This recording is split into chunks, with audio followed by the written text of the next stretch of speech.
देखिए यहाँ पर आपको क्या समझना है, जैसे यहाँ पर चैप्टर नंबर 2 सेक्शन नंबर 66 से लेकर के 25A तक के सेक्शंस को ये कवर कर रहा है। तो आपको क्या है, इसका नाम जो है ना, नाम जो है वो ही आपको उसके बारे में बताएगा, उसके अंदर क्या क्या सब्जेक्ट मैटर होंगे। आपको हमेशा ये बात ध्यान रखनी पड़ेगी, क्योंकि आपको अगर चैप्टर का नाम याद है तो आपका काम बन जाएगा, क्योंकि बहुत सारी चीजें तो आपकी वहीं से पता चल जाती है कि इसके अंदर मेन मेन क्या प्रोविजन होगा। जैसे कि कभी कभी सेक्शन जब पूछता है ना वो, तो आपको वो टॉपिक बताता है कि ये पर्टिकुलर सेक्शन किस चैप्टर में मेंशन है। तो आपको अगर टॉपिक का नाम भी पता है ना, तो अंदर की चीजें पता चल जाएंगी। अब सपोज करो उसने लिख दिया, आपसे पूछा कि बताओ जुरिस्डिक्शन ऑफ ट्रायल और इंक्वायरी के बारे में बताओ, कि जो क्रिमिनल कोर्ट्स का जुरिस्डिक्शन होता है वो ट्रायल और इंक्वायरी कहाँ होती है, उसकी किस आधार पर जुरिस्डिक्शन तय किया जाता है। अब वो आपके सामने क्या लिख दे, वहां पर लिख दे आपके सामने 177, 203, 404 और 325। आपको समझ में आएगा किसकी बात कर रहा है वो? 177। समझ में आया ना? तो ये एक लॉजिक होता है कि आपको अगर चैप्टर के बारे में पता होगा तो आपको ये जुरिस्डिक्शन के बारे में पता चल जाए। अब आपको आंसर का नहीं पता कि क्या है उसका, लेकिन आपको चैप्टर के सेक्शंस पता है कि वो किस चैप्टर के अंदर है और कितने सेक्शंस को फॉलो करता है। तो आपको पता होगा कि चैप्टर नंबर 13 और चैप्टर नंबर 13 में 177 से लेकर के ही लोकल जुरिस्डिक्शन के बारे में बता रखा है क्रिमिनल कोर्ट्स के, और वहां से लेकर के और 180 जो आपके 9 है, इतने ही सेक्शन है ना उसमें, तो उनके बारे में आपको पता चल जाएगा। तो ये मोटी मोटी बातें आपको ऐसे ही याद करनी पड़ेगी। तो लॉजिक अपने हिसाब से बनाते जाओ। अगर मेरे लॉजिक के हिसाब से चलोगे तो आपको रटना पड़ेगा, और अपने खुद के लॉजिक बनाओगे तो रटने की जरूरत नहीं होगी, वो समझना है आपका। हर किसी व्यक्ति का अपना अपना तरीका होता है पढ़ने का, समझने का। तो वही मेन चीज है यहाँ पर, ठीक है। तो अब बेसिक बेसिक जो बात है हमारी, इसी तरीके से हम आज इस चैप्टर का नाम क्या कह रहा है, ये कॉन्स्टिट्यूशन ऑफ क्रिमिनल कोड्स। मतलब ये क्रिमिनल कोड जो है, किनकी बात कर रहा है? क्रिमिनल कोड के कॉन्स्टिट्यूशन की बात कर रहा है, क्योंकि क्रिमिनल कोड क्या है, एक बॉडी है, और बॉडी को एस्टेब्लिश किया जाता है या कॉन्स्टिट्यूट किया जाता है, गठन किया जाता है उसका। तो इसी तरीके से यहां पर लिख रखा है ऑफिसेज। ऑफिसेज मतलब उसके अंदर बैठने वाले जो अधिकारी होंगे उनके ऑफिसेज क्या क्या होंगे, तो उनके बारे में भी यहीं पर डिफाइन किया हुआ है, ठीक है। तो अब यहां पर जब आप सेक्शन नंबर 6 पढ़ोगे तो आपको कुछ चीजें पता चलेंगी पढ़ने के लिए। जैसे कि यहां पर क्लासेस ऑफ क्रिमिनल कोर्ट्स के बारे में जब जिक्र किया है इस चीज का, तो उन्होंने कहा कि भैया हाई कोर्ट को छोड़ देना, और स्पेशल जो कोर्ट्स होते हैं जैसे कि पॉक्सो के अंदर, मतलब जो अदर लॉज हैं आपके जे एक्ट के अंतर्गत, उन सारे जो कोर्ट्स हैं उनको छोड़ करके, और क्या लिखा हुआ है वहां पर, इन एवरी स्टेट। अब यहां पर जो ये शब्द लिखा हुआ है ना, इन एवरी स्टेट, इसका मतलब जो है आपको सेक्शन नंबर 7 में पढ़ने को मिलेगा। कहां पे पढ़ने को मिलेगा कि इन एवरी स्टेट का मतलब क्या होता है, क्योंकि हमने तो देखा है कि डिस्ट्रिक्ट लेवल पर और सेशन डिवीजन पर ही क्या होते हैं भाई। हमारे यहाँ तो पूरा, अगर राजस्थान राज्य को देखें तो राजस्थान राज्य में क्या एक ही क्रिमिनल कोर्ट है क्या? एक ही सेशन कोर्ट है क्या? क्या एक ही आपकी जुडिशियल मजिस्ट्रेट फर्स्ट क्लास की कोर्ट है क्या? ऐसा तो नहीं है ना।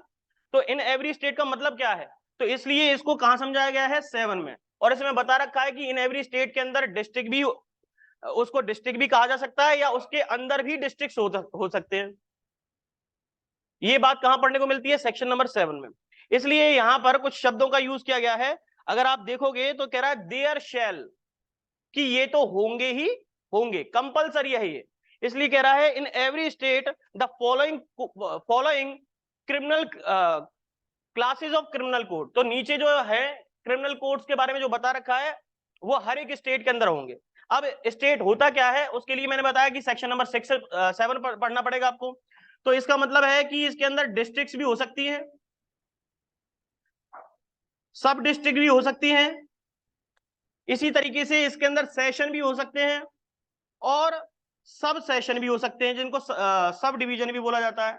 सब सेशन डिवीजन होता है और सब डिवीजन भी होता है। तो ये कह रहा है कि इस तरीके से इसको गठन किया जा सकता है, किसको, किसी भी स्टेट को। और स्टेट का मतलब कौन सा है, जो 28 स्टेट की बात की गई है। तो हर एक स्टेट को इस तरीके से डिफाइन कर सकते हैं, लेकिन कैसे, अकॉर्डिंग टू सिचुएशन। तो ये सब चीजें आपको कहां पढ़ने को मिलती है? सेक्शन नंबर 7 में।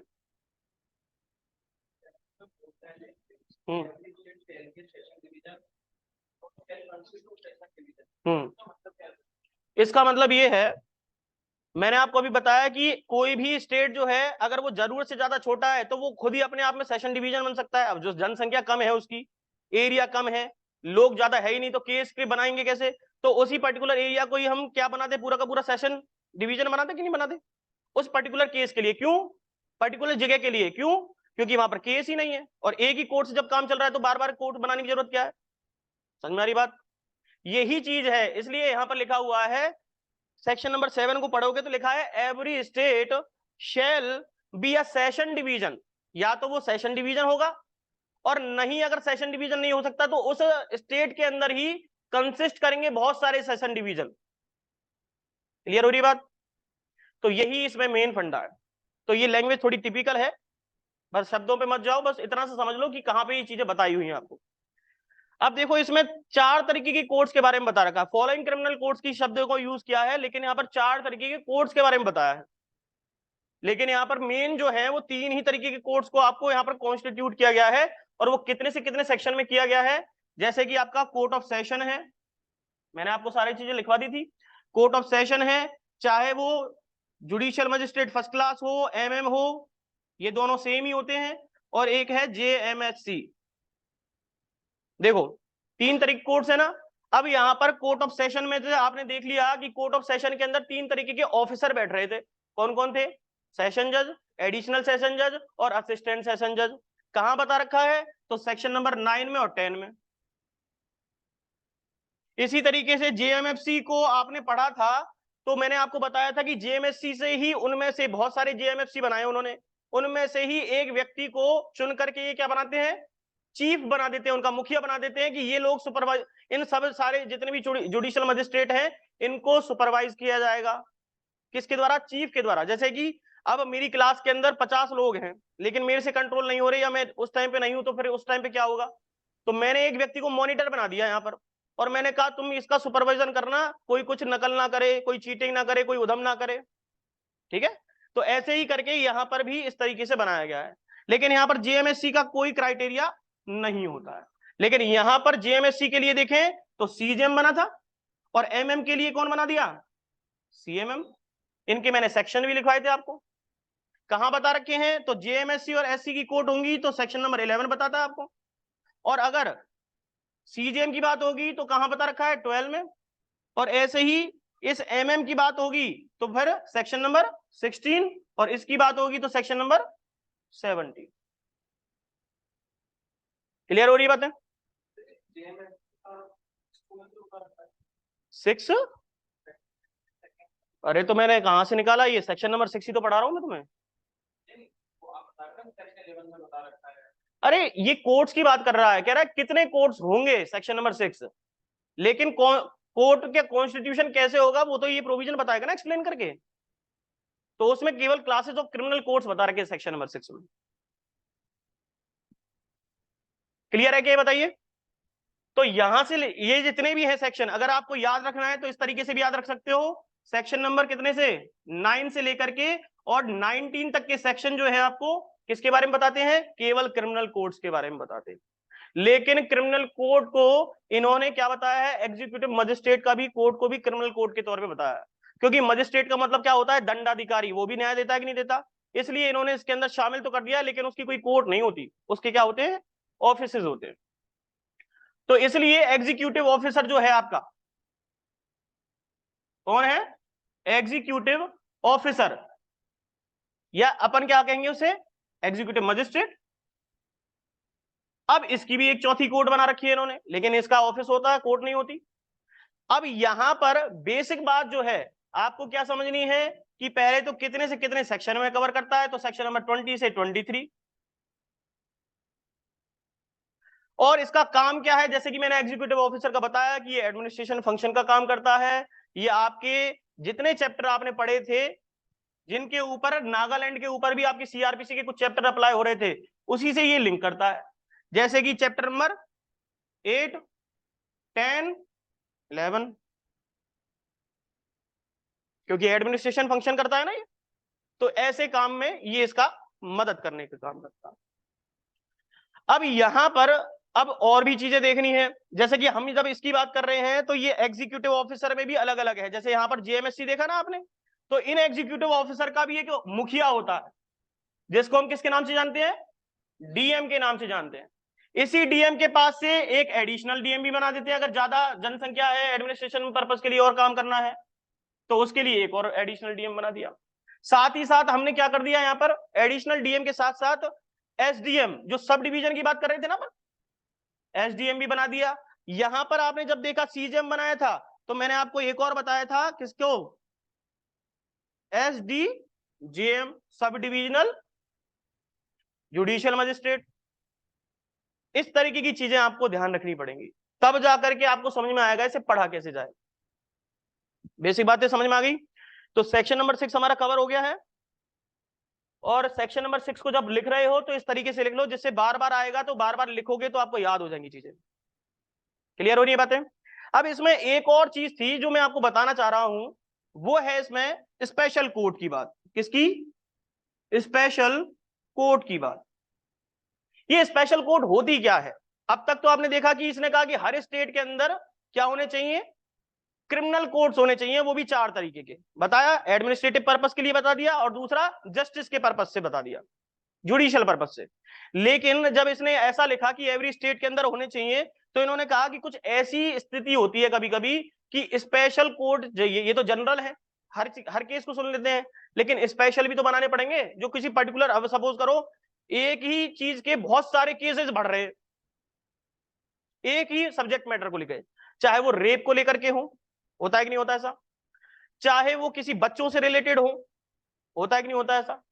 अब ऐसा ही अगर किसी गवर्नमेंट डिपार्टमेंट के साथ भी किसी पर्टिकुलर एनआई के मामले ही बढ़ जाए बहुत ज्यादा, तो उसके लिए क्या करना पड़ता है, इनको स्पेशल कोड बनानी पड़ती है। तो स्पेशल कोड वही चीज है जो किसी पर्टिकुलर केस या पर्टिकुलर एरिया के लिए बनाई जाती हो, कि यहां पर बहुत ज्यादा ये चीजें हो रही हैं, इसको रोकने के लिए काम किया जाए। अब क्या ये केवल कोर्ट के लिए होता है क्या, एडमिनिस्ट्रेटिव पर्पज के लिए भी तो होता है काम, कि कहीं पर बहुत ज्यादा दंगे हो रहे हैं तो उस पर्टिकुलर जगह के लिए वो जरूरत है, या कहीं पर इलेक्शन चल रहे हैं तो वहां पर इस व्यक्ति की जरूरत है। तो इसी तरीके से स्पेशल कोर्ट भी 3 तरीके के हो गए यहाँ पर। एक तो होता है स्पेशल जुडिशियल मजिस्ट्रेट का कोर्ट, दूसरा होता है ऐसे ही स्पेशल मेट्रोपॉलिटन मजिस्ट्रेट का कोर्ट, और ऐसे ही होता है एक स्पेशल एग्जीक्यूटिव मजिस्ट्रेट का कोर्ट। तो हो गए ना 3 तरीके के, 2 एडमिनिस्ट्रेटिव पर्पज में काम आ रहे हैं। अब यहां पर आप इनको अलग से डिफाइन कर सकते हो, ये अदर देन मेट्रोपॉलिटन एरिया है, और ये क्या है, मेट्रोपॉलिटन एरिया के अंदर होता है, और ये हर जगह हो सकता है जहां पर भी एडमिनिस्ट्रेशन की जरूरत पड़ेगी। सेक्शन कैसे याद करने हैं, तो सेक्शन नंबर 13, सेक्शन नंबर 18 और सेक्शन नंबर 23। सर 21। 21। सॉरी 21, वो लोकल जुरिसडिक्शन बताता है।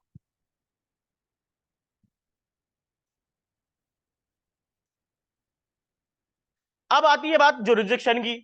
किसकी आती है, जुरिसडिक्शन की। भाई ये लोग हमने नियुक्त तो कर दिए, लेकिन कहां कहां किस जगह पर नियुक्त करने, इस चीज की पावर किसके पास है, कौन ये काम करेगा, बात समझ में आ रही है। तो अब जब इनकी जुरिसडिक्शन की बात आती है, तो जो इनसे ऊपर होगा वही तो करेगा ये काम। जैसे कि हाई कोर्ट सबसे ऊपर बताया था मैंने, तो हाई कोर्ट किसकी डिसाइड कर सकता है, कोर्ट ऑफ सेशन के लिए,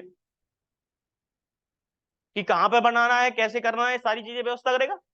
अब कोर्ट ऑफ सेशन किसके लिए करेगा, अपने से नीचे के लिए, तो किसके लिए बता सकता है, सीजीएम के लिए। और सीजीएम से नीचे इसके बिजनेस को कौन डिफाइन करता है, जेएमएफसी और जेएमएससी, है कि नहीं,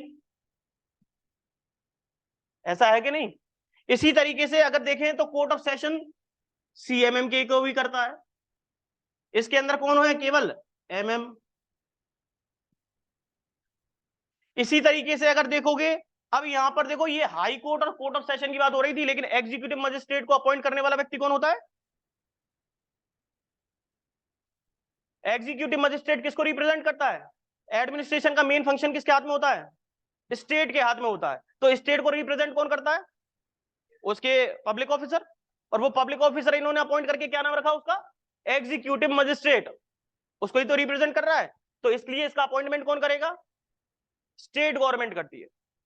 और फिर स्टेट गवर्नमेंट एग्जीक्यूटिव ऑफिसर्स में से ही एक व्यक्ति को उठा करके डीएम और एसडीएम बना देती, डीएम और एडिशनल डीएम बना देती है। और ये ही क्या कर सकती है, किसी व्यक्ति को एसडीएम भी बना सकती है। लेकिन एक और चीज है, जब इसके बारे में पढ़ोगे तो सेक्शन नंबर 20 का क्लॉज 5 बताता है, जो मेन इंपॉर्टेंट बात है इसमें, डेलीगेशन। डेलीगेशन पावर के बारे में सुना है कभी आपने, डेलीगेशन पावर एडमिनिस्ट्रेटिव लॉ में पढ़ा होगा ये चीज। Yes sir. बिल्कुल। तो ये डेलीगेटेड पावर जो है ना, यहां पर आपसे क्वेश्चन ये पूछा जाएगा कि बताओ स्टेट गवर्नमेंट क्या किसी डीएम को डेलीगेट पावर दे सकती है, तो किस सेक्शन के तहत दे सकती है, और किसको अपॉइंट करने के लिए, वो कहता है एसडीएम को अपॉइंट करने के लिए। वैसे तो इन जनरल क्या हो रहा था, स्टेट गवर्नमेंट ही डीएम एसडीएम एडिशनल डीएम को अपॉइंट कर रही थी, लेकिन एक स्पेशल पावर अगर चाहे तो स्टेट गवर्नमेंट अब हर किसी को अपॉइंट करेगी क्या भाई, डिस्ट्रिक्ट में तो एक डीएम एडिशनल डीएम होते हैं, लेकिन एसडीएम अब सपोज करो उसके पास बहुत सारी तहसीलें आती हैं, सब डिवीजन आते हैं, तो हर किसी को अगर स्टेट गवर्नमेंट अपॉइंट करने लग जाएगी तो हो जाएगी दिक्कत। इसलिए वो सारी पावर को डेलीगेट कर देती है डीएम को और कहती है कि भैया तुम अपॉइंट कर लेना अपने हिसाब से। क्लियर हो रही बात।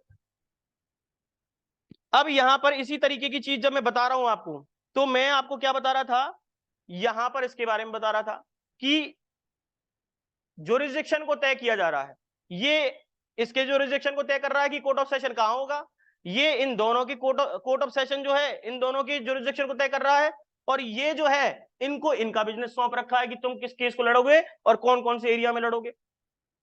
तो जिस एरिया में लड़ेंगे, तो मैंने आपको कुछ टाइम पहले ही बताया था, लोकल ज्यूरिसडिक्शन के बारे में बताया था ना, डेफिनेशन क्लॉज सेक्शन नंबर 2 कौन सा है,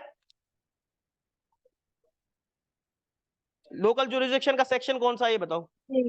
2J। बिल्कुल, जी सेक्शन नंबर कौन सा है, 2J। अब 2J के साथ आप क्या क्या लिख सकते हो, अंदर से कोई क्वेश्चन नहीं बनेगा, ध्यान रखना, ऊपर ऊपर से पूछेगा आपसे जो पूछना है उसे, बस आपको क्या याद रखना है, एक माइंड कंसाइज करना है, समझना है कि किसके पास कौन सी अथॉरिटी होती है। लेकिन जब ये काम करेगा ना, तो इसने जो रूल रेगुलेशन बना रखे होंगे उनको ध्यान में रखते हुए ही अपने रूल रेगुलेशन को फॉलो करवाएगा। भाई इसने कह रखा है कि भाई पर्टिकुलर जगह का ही तुम वो कर सकते हो, पावर है तुम्हारे पास, तो उसी पर्टिकुलर जगह के लिए तो एरिया के लिए तो ये बिजनेस बना सकता है ना उसके लिए, कि कौन सा क्षेत्र होगा और कौन सा ज्यूरिसडिक्शन होगा या नहीं होगा। तो किसकी बात को ध्यान रखनी पड़ेगी इसको, कोर्ट ऑफ सेशन की को, तभी ये अपनी चीजों को डिसाइड कर सकता है। ऐसे ही कोर्ट ऑफ सेशन को किसकी बात ध्यान रखनी पड़ेगी, हाई कोर्ट की बात को। क्लियर हो रही है बात। तो इसी तरीके से आपको दो तरीके के सेक्शन और पढ़ने को मिलते हैं, जिसको कहते हैं लोकल ज्यूरिसडिक्शन के बारे में, और एक होता है सबऑर्डिनेट कोर्ट्स के बारे में, सबऑर्डिनेट कोर्ट्स। अब चाहे वो सबऑर्डिनेट कोर्ट किसकी हो, किसी जुडिशियल मजिस्ट्रेट की सबऑर्डिनेट कोर्ट हो या किसी मेट्रोपॉलिटन मजिस्ट्रेट की सबऑर्डिनेट कोर्ट हो, कोई फर्क नहीं पड़ने वाला। चलो अब ये इतनी सी बात हमने कर ली है। अब जब मैं इसकी बात कर रहा हूं तो कुछ मैं आपको चार्ट बनवा देता हूं, जिससे आपको और आसानी से याद हो जाए चीजें।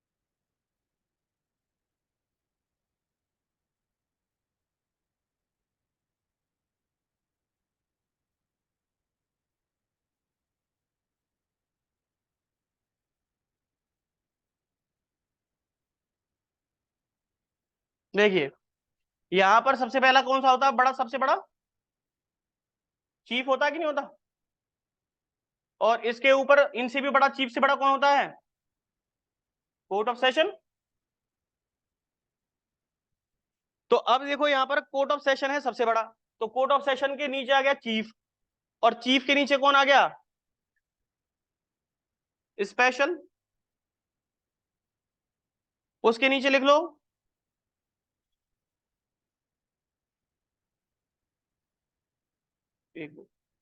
उसके नीचे लिखो सबऑर्डिनेशन, क्योंकि अपन इसे वैसे डिफाइन कर रहे हैं ना, सबऑर्डिनेशन, सबऑर्डिनेट। और तीसरा है लोकल जुरिस्डिक्शन, या जुरिस्डिक्शन ही लिख देता हूं। इसे कह सकते हो अधीनस्थ, इसको आप जानते हो विशिष्ट, और इसको जानते हो मुख्य मुख्य। और ये क्या है, जुरिस्डिक्शन मतलब क्षेत्राधिकार। ठीक है, अब इनको पढ़ोगे कैसे? तो सबसे पहले इसके ऊपर क्या लिखो यहां पर, जुडिशियल मजिस्ट्रेट फर्स्ट क्लास, मतलब जुडिशियल मजिस्ट्रेट। अब ये जुडिशियल मजिस्ट्रेट जो है, इन्हीं में से ही क्या बनता है, आपका चीफ बनता है। तो इसको कैसे लिखोगे, यहां पर लिखो जुडिशियल मजिस्ट्रेट फर्स्ट क्लास की बात जो की गई है वो सेक्शन नंबर 11 में की गई है। किसमें की गई है? सेक्शन नंबर 11 में की गई है। लेकिन जैसे ही अब इसमें से ही कौन निकल के आते हैं, आपके चीफ जुडिशियल मजिस्ट्रेट बन के आते हैं। तो यहाँ पे 11 के बाद क्या लिखोगे, सेक्शन नंबर 12। फिर इसके 11, इसे ऐसे लिखो JMFC सेक्शन नंबर 11। अब देखो 11 फिर 12, फिर लिखो सेक्शन नंबर 13, सेक्शन नंबर 15 और सेक्शन नंबर 14। आप चाहो तो इसे ऊपर भी कर दोगे, तो फिर इससे क्या होगा, आपको लिंक याद हो जाएगा।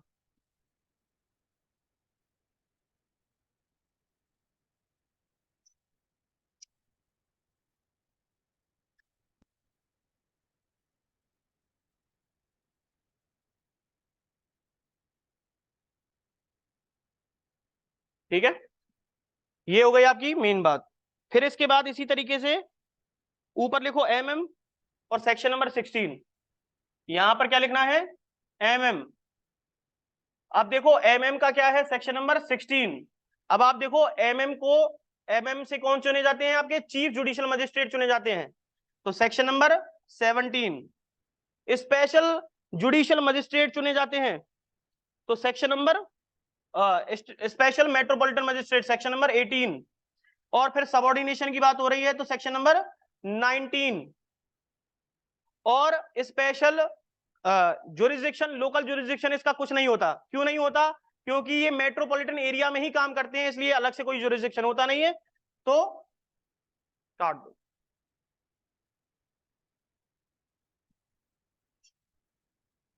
ऐसे ही यहां पर लिखिए एग्जीक्यूटिव मजिस्ट्रेट, या एग्जीक्यूटिव मजिस्ट्रेट ऐसे लिख दो। अब एग्जीक्यूटिव मजिस्ट्रेट का चीफ कौन होता है, DM बोलते हैं ना उसे। तो सेक्शन नंबर 20।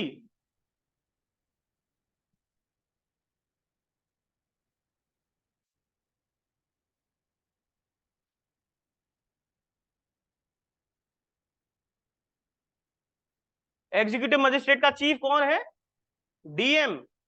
तो वो हो गया सेक्शन नंबर 20। और फिर उसके बाद स्पेशल होते हैं इसमें एग्जीक्यूटिव मजिस्ट्रेट, तो 21।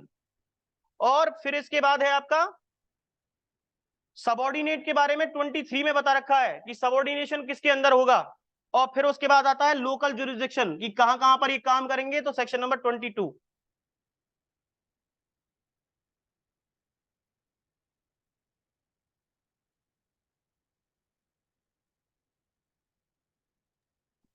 सर एक क्वेश्चन पूछ सकते हैं? क्या हुआ? सर जैसे इसमें judicial magistrate first class, executive magistrate का जुरिस्डिक्शन डिफाइन किया हुआ है सेक्शन 14 एंड 22 में। सर अगर इस प्रकार से अगर कोर्ट ऑफ सेशन का आ जाए तो सर इसमें मतलब ऐसा कोई पर्टिकुलर मेंशन नहीं है प्रोविजन, तो उसमें कैसे लिखा जाएगा सर? समझ में नहीं आया आपकी बात, क्या कह रहे हो? सर जैसे ये सेक्शन नंबर 14 है जिसमें जुरिस्डिक्शन बताया गया है सेक्शन नंबर 14 में, स्पेशल। ठीक जी सर, जैसे इसमें बताया गया है कि जुडिशियल मजिस्ट्रेट फर्स्ट क्लास का जुरिस्डिक्शन। है, ठीक है। तो सर ऐसे ही कोर्ट ऑफ सेशन के बारे में पूछा जाए तो उसमें सर प्रोविजन तो मेंशन नहीं है, तो प्रोविजन की बजाय क्या लिखे, मतलब क्या लिखा जाएगा, कैसे लिखा जाएगा? अरे सेशन डिवीजन लिखा हुआ है सेक्शन नंबर 11 में ही, सॉरी सेक्शन नंबर 9 में, वहीं पर उसको डिफाइन कर दिया है उन्होंने। तो सर अगर मेरा क्वेश्चन पर्टिकुलरली प्रोविजन से रिलेटेड है, ये तो समझ में आ गया कि कोर्ट ऑफ सेशन डिवीजन में ही मतलब पावर एक्सरसाइज करेगा। तो सर क्या अगर प्रोविजन पूछा जाए तो सेक्शन 9 का रेफरेंस दे सकते हैं? अरे देखो, स्पेसिफिकली अगर वो पूछ रहा है इसलिए सेक्शन लिखवाएं, अगर अंदर की बात पूछेगा तो फिर आपको वो तो याद करनी पड़ेंगे ना अलग से। अगर वो जी अलग सर। से अंदर से चीजें पूछेगा तो वो तो आपको याद करने ही पड़ेंगे। ये तो मैं इसलिए लिखवा रहा हूँ जिससे आपको चीजें याद हो जाए कि किस तरीके से कौन से सेक्शन के अंदर क्या क्या चीज आ रही है। अब जी कोई सर। चीज उसने आपसे ऐसे स्पेशल स्पेशल जुडिशियल मजिस्ट्रेट का ही उसने कुछ पूछ लिया आपसे, अब इसका लोकल जुरिस्डिक्शन थोड़ा ना 13 में बता रखा है, 14 में बता रखा है। उसका तो स्पेशल जुडिशियल मजिस्ट्रेट का जो है आपका लोकल जुरिस्डिक्शन भी 13 में ही बता रखा है उसने, कहाँ पे काम करेगा और कहाँ पे नहीं करेगा। ऐसे ही आप जब इसकी बात करोगे 18 की मेट्रोपॉलिटन मजिस्ट्रेट की, इसका कोई लोकल जुरिस्डिक्शन अलग से थोड़ा बता रखा है, वो उसी में बता रखा है कि कहाँ पे काम करेगा और कहाँ पे नहीं करेगा। लेकिन मैं तो सर आपको बता रहा हूं इसे अपन बांट कैसे सकते हैं, किस आधार पर इन चीजों को लिख सकते हैं। तो ये 3-4 चीजों में बटा हुआ है, एक तो चीफ, दूसरा है स्पेशल, और तीसरा है सबऑर्डिनेशन अधीनस्थ जिसे कहते हैं, और दूसरा चौथा है आपका जुरिस्डिक्शन के आधार पर। अब ऐसे तो चाहो तो आप सबऑर्डिनेशन, जैसे यहाँ पे हमने सबऑर्डिनेट की बात की है, तो यहाँ पर सबऑर्डिनेट में आप क्या लिख सकते हो, सेक्शन नंबर 10 भी लिख सकते हो, क्योंकि असिस्टेंट सेशन जज होता है वो किसके सबऑर्डिनेट है, कोर्ट ऑफ सेशन के है कि नहीं है। तो ये तो बस मैं इसलिए चार्ट बनवाया था कि जिससे आपको याद हो जाए चीजें, ऐसा नहीं है कि यही एक पर्टिकुलर चीज है, आप अपने हिसाब से बना लो। सर क्योंकि ये क्वेश्चन स्पेशली पूछा हुआ है इसलिए मतलब प्रोविजन के मामले में कंफ्यूजन था। क्योंकि सर जैसे आपने बताया स्पेशल मजिस्ट्रेट्स के बारे में, तो ये सर सेक्शन 14 में इनका भी दिया हुआ है, सेक्शन 11 एंड 13 दोनों को बताया हुआ है सर। हाँ तो दोनों का बताएगा ना। तो सर इसी उसके प्रकार कोर्ट ऑफ सेशन में अगर सारे जुरिस्डिक्शन उसी में डिफाइन है। मैंने आपको अभी थोड़ी देर पहले इसलिए ही पहले चीजें समझाई थी फिर सेक्शन लिखवाए थे। मैंने आपको सीधे सीधे बताया था, सबसे पहले court of session, court of session के बाद सीजीएम, और सीजीएम का दोनों में जुरिस्डिक्शन बढ़ जाता है, चाहे वो जीएमएफसी हो चाहे जीएमएससी हो। क्यों बताया था, वो इसलिए बताया था कि ये बात जो है सेक्शन नंबर 14 में बताई हुई है इस तरीके से। जी सर एग्जैक्टली मेरा पॉइंट यही है कि जैसे इसमें स्पेशली मेंशन किया हुआ है तो कोर्ट ऑफ सेशन के लिए स्पेशली कहीं पे भी प्रोविजन प्रोवाइडेड नहीं है सर। मतलब ज्यूरिसडिक्शन नाम करके ऐसा कुछ भी नहीं है, तो सेक्शन 9 अगर रेफर करें तो सर ये ठीक होगा या गलत होगा? अरे फिर आपको सेक्शन 9 में ही बताना पड़ेगा ना कि कैसा जुरिस्डिक्शन है उसका, वही जी लिखा सर। हुआ है इसके बारे में। Okay sir. चलिए, यहां तक की हमारी बात क्लियर है, ये सेक्शंस के बारे में समझ में आ गया, क्लियर हो रहा है सारी बातें। अब इसी तरीके से आप सेक्शन नंबर 7 देखो उठा के। सेक्शन नंबर 7 में जो इंपॉर्टेंट बात है वो आपको याद रखनी है, जो आपसे प्री के क्वेश्चन आएंगे जहां से जेएलओ के, वो पूछेगा कि क्या बताओ, जो ये लोकल जुरिस्डिक्शन है आपका, जो टेरिटरी है डिविजन्स की, उसको ऑल्टर करने वाला अधिकार किसके पास है और किसकी कंसल्टेशन से ऐसा कर सकता है वो। तो आपको क्या याद रखना है, स्टेट लेवल पे ही तो हो रहा है, तो स्टेट गवर्नमेंट ऐसा कर सकती है, चाहे तो कर सकती है, जो जरूरी नहीं है, पहले से अगर हो रखे हैं डिवीजन तो फिर जरूरत क्या है, लेकिन करेगी कब, आफ्टर द, क्योंकि वो जुरिस्डिक्शन जो है वो किसके पास है, हाई कोर्ट ही तो बताएगी कि हमारे यहाँ पे नंबर ऑफ केसेस कहाँ पे हैं, कहाँ पे ज्यादा घटनाएं हो रही हैं। वो सारा का सारा डिपार्टमेंट हाई कोर्ट के अंडर होता है, इसलिए यहां पर after the consultation with the high court लिखा हुआ है। क्लियर हो रही बात, ये आपसे क्वेश्चन पूछा जा सकता है। कंपलसरी इसलिए नहीं है क्योंकि जरूरत नहीं है ना, पहले से जब एग्जिस्टेंस में है, वो तो कह रहा है कि जब जरूरत पड़ेगी तब क्या होगा, तो फिर हाई कोर्ट कंसल्ट करेगा, हाई कोर्ट से फिर चाहे तो बना सकता है। इसके अंदर जो मेन इंपॉर्टेंट बात है उसने लिख रखा है, एक मेट्रो प्रोवाइजो को पढ़ो, प्रोवाइजो पे स्टार लगाओ, ये क्वेश्चन आ सकता है आपसे। सेक्शन नंबर 7 का फर्स्ट का प्रोवाइजो कह रहा है, every metropolitan area for said purpose be separated session division और डिस्ट्रिक्ट। हर चीज से ये अलग होता है, मेट्रोपॉलिटन एरिया की बात होगी तो वो केवल मेट्रोपॉलिटन एरिया ही है। अब कह रहा है कि अदर देन जुडिशियल मजिस्ट्रेट के बारे में पढ़ना ना, अदर देन जुडिशियल एरिया या लोकल एरिया, मेट्रोपॉलिटन एरिया के अलावा की जो एरिया है तो वो किस में आ गए, तो वो आ गए आपके सेशन डिवीजन में, वो सेपरेट ही माना जाता है इसलिए। अच्छा एक चीज और लिख लो कि आपके राजस्थान में कितने मेट्रोपॉलिटन एरिया हैं, कितने हैं बताओ,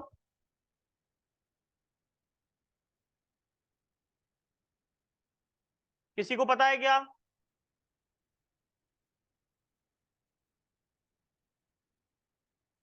और जहां जहां पे आपकी हाई कोर्ट और हाई कोर्ट की बेंच है ना, वही मेट्रोपॉलिटन एरिया है, उसके अलावा कोई नहीं है। ठीक है, तो एक तो आपका जयपुर है, 10 लाख से ऊपर हो, लेकिन वो इसके बारे में भी आपको प्रोविजन पढ़ने को मिलेगा। आपसे क्वेश्चन ये भी पूछा जा सकता है, ध्यान रखना कि ये मेट्रोपॉलिटन एरिया का जो डिसाइड हो रहा है वो किस आधार पे किया जाएगा। तो आपने ये तो पढ़ लिया कि 10 लाख से ऊपर होंगे उसके आधार पे किया जाएगा, लेकिन ये 10 लाख के बारे में पता कैसे चलेगा कि वो उस एरिया की पर्टिकुलर पॉपुलेशन 10 लाख हो गई है या नहीं हुई है? तो हर 10 साल में सर आपके सामने क्या आते हैं? सेंसस आते हैं। ये बात एक्सप्लेनेशन में लिखी हुई है वहां पर, सेक्शन नंबर 8 के में।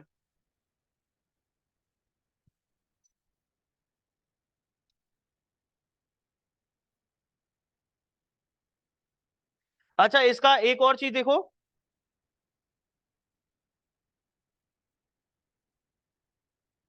यहां पर ये भी लिखा हुआ है कि इस टेरिटरी को जब बांटा जाएगा, देखो आपने अभी पढ़ा ना कि मैं आपको बता रहा था कि भाई पर्टिकुलर एक स्टेट सेशन डिवीजन भी हो सकता है और उसके अंदर बहुत सारे कंसिस्ट होंगे, ये कर कौन सकता है? तो ये बात क्लॉज 4 में लिखी हुई है इसके में। कह रहा है इसको डिवाइड किया जा सकता है, ऑल्टर भी किया जा सकता है, जो पहले से बनी हुई है उनको अलग अलग किया जा सकता है। जैसे अभी स्टेट गवर्नमेंट ने कर दिया ना, डिस्ट्रिक्ट्स को अलग कर दिया क्योंकि वो एडमिनिस्ट्रेटिव पर्पज से है। लेकिन अगर चाहेगी तो अब हाई कोर्ट को लगेगा कि भैया जब अलग कर दिए तो नंबर ऑफ केसेस बढ़ेंगे, तो उनमें कोर्ट भी अलग अलग बना दी जाए, तो फिर हो जाएगा कि नहीं हो जाएगा वो काम भी। लेकिन वो after the consultation with the high court ही होगा। क्या स्टेट गवर्नमेंट ऐसा कुछ कर सकती है क्या कोर्ट के लिए? नहीं कर सकती, इसलिए उन्होंने डिस्ट्रिक्ट को 50 कर दिया। यहां पर देखो लिखा हुआ है क्लॉज 4 में, ऑल्टर की बात आई तो कर सकती है हाई कोर्ट के कहने पर, और दूसरा क्या है, हाई कोर्ट के कहने पर डिवाइड भी कर सकती है। डिवाइड एनी डिस्ट्रिक्ट, बहुत एक डिस्ट्रिक्ट में बहुत सारे डिवीजन बनाने हैं, वहां की जनसंख्या जरूरत से ज्यादा हो गई है, तो कह रहा है एडमिनिस्ट्रेटिव पर्पज कैसे संभाला जाए इसका, तो फिर उसके लिए उसको डिवीजन में, सब डिवीजन में चेंज कर सकता है, और नंबर ऑफ डिवीजन में भी चेंज कर सकता है। उसको लग रहा है कि एक, जैसे अपना जयपुर ही है, जयपुर को लग रहा है कि भैया 10 डिवीजन में चेंज करना है, पहले 4 ही थे या 5 थे, अब 10 में करना है क्योंकि पॉपुलेशन ज्यादा होती जा रही है दिन पे दिन, तो फिर उसके आधार पे। ठीक है, अब ये कह रहा है एक और चीज जो क्लॉज 4 में बता रखी है कि अगर सपोज करो पहले से ही हम, जैसे कि अभी राहुल जी कह रहे थे कि जो पहले से ही है, और मे वाली बात हो रही थी, अमित जी ने भी यही बात कही, तो यहां पर लिखा हुआ है देखो, सेशन डिवीजन और district sub division existing in A state, पहले से ही जो एग्जिस्ट हैं स्टेट के अंदर, तो फिर क्या होगा? तो ये कह रहा है कि ऐसा माना जाएगा कि वो इसी सेक्शन के तहत फॉर्म किए गए हैं, deemed to be, shall be deemed, ऐसा मान लिया जाएगा। अगर कोई बनाने की कह रहा है या पहले से ही एग्जिस्टेंस में है ना, तो ऐसा मान लिया जाएगा उन टेरिटरीज को इसी सेक्शन के तहत स्टेट गवर्नमेंट ने बना दिया है, तो फिर हमें दोबारा बनाने की क्यों जरूरत पड़ेगी, कितना खर्चा होगा उस चीज में, इसलिए। अब इसमें जो मेन मेन चीजें हैं आपकी, सेक्शन नंबर 8 की बात सुन लो। सेक्शन नंबर 8 जो है आपका, उसमें जो इंपॉर्टेंट बात है, एक तो है इसका क्लॉज 2, यहां से आपके सामने क्वेश्चन आ सकता है, क्या आएगा? कहेगा बताओ कौन कौन सी मेट्रोपॉलिटन सिटीज हैं आपकी।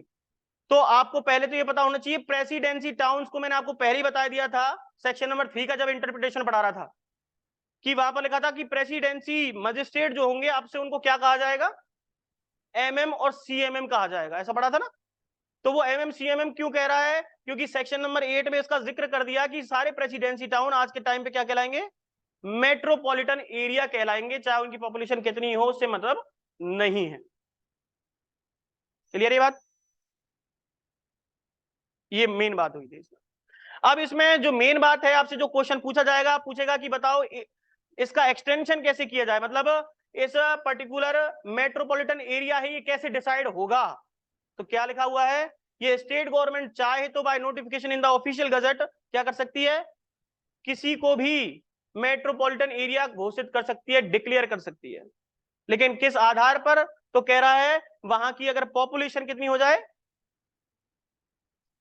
10 लाख से ज्यादा या 10 लाख हो जाए। क्लियर हो गई बात? तो ये इसके अंदर मेन बात बताई हुई है।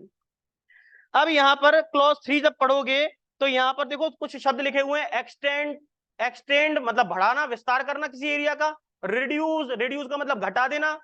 तो कैसे घटाया जाएगा और कैसे बढ़ाया जाएगा इसको समझ लो। जैसे सपोज करो ये पर्टिकुलर एरिया है आपका। अब ये जो एरिया है इसकी जो पूरी पॉपुलेशन है वो कितनी है, 12 लाख। कितनी है, 12 लाख है। ठीक है। अब यहां पर अगर ये रिड्यूस करना चाहता है और इसने बीच में से रिड्यूस कर दिया, तो क्या अब ये दोनों मेट्रोपॉलिटन एरिया रहेंगे क्या? आधे 7 लाख यहां बट गए और 5 लाख यहां बट गए। अब ये मेट्रोपॉलिटन एरिया रहा क्या? तो ये कह रहा है कि ऐसे केस में स्टेट गवर्नमेंट जो है किसी भी जगह को जब तोड़ेगी तो उस मेट्रोपॉलिटन एरिया को खत्म नहीं कर सकती अपने आप में।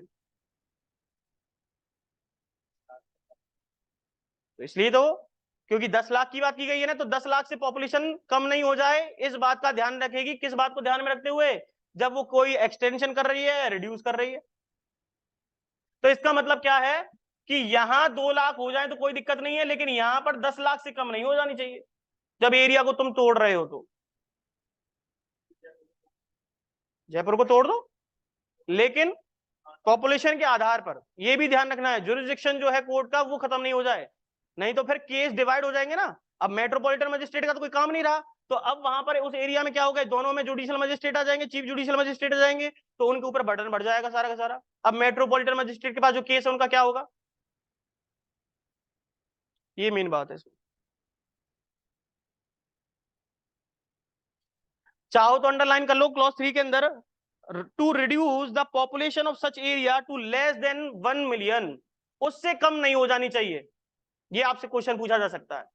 आपसे क्वेश्चन क्या पूछा जाएगा कि क्या स्टेट गवर्नमेंट किसी एरिया को रिड्यूस कर सकती है, ऑल्टर कर सकती है, उसमें कब कर सकती है, ऐसा क्वेश्चन आएगा।